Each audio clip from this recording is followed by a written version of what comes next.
Good morning, kindergarten. Miss Tyre here again today, and today we have another new read aloud.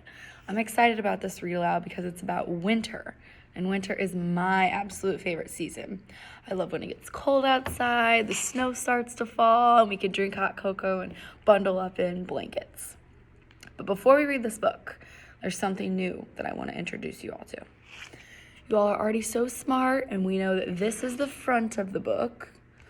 This is the back of the book, and this is the spine, holds everything together. So what I want to introduce you to new is the author and the illustrator.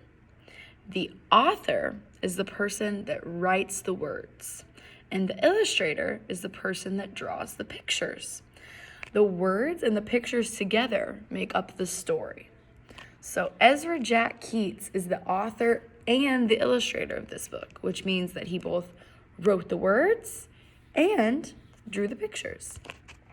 So this book is called The Snowy Day. This is the title in big letters here. And Ezra Jack Keats, that's the author and the illustrator. So let's get started. The Snowy Day. The Snowy Day by Ezra Jack Keats. One winter morning, Peter woke up and looked out the window. Snow had fallen during the night, and it covered everything as far as he could see.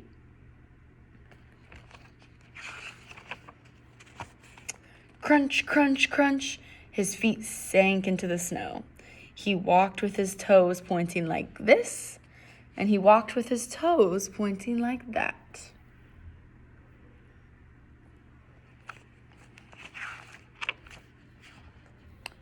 Down fell the snow, plop, on top of Peter's head. Uh-oh.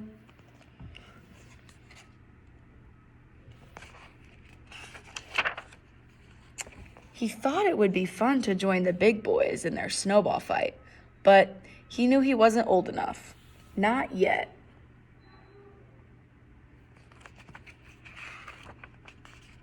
He pretended that he was a mountain climber. He climbed up a great big tall heaping mountain of snow and slid all the way down.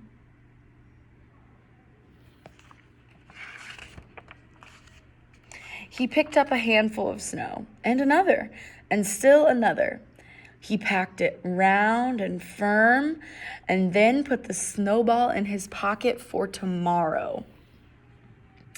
Then he went into his warm house. What do you think is going to happen to that snow that he put in his pocket when he went into this warm house? Let's find out.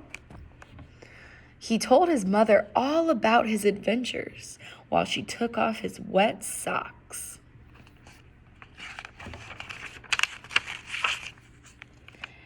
And he had thought and thought and thought about them.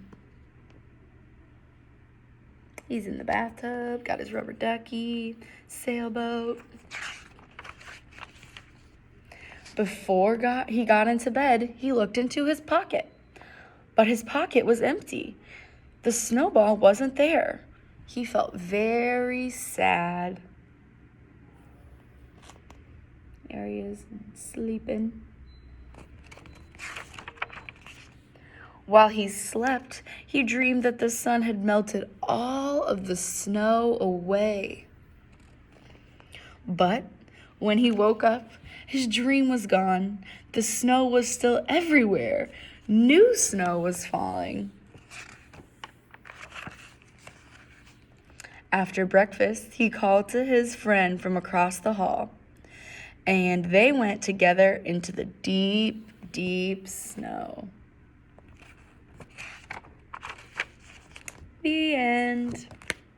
Thank you for listening, kindergarten, and watch my next video to help me dress Wally for what he would be wearing if he was in this book.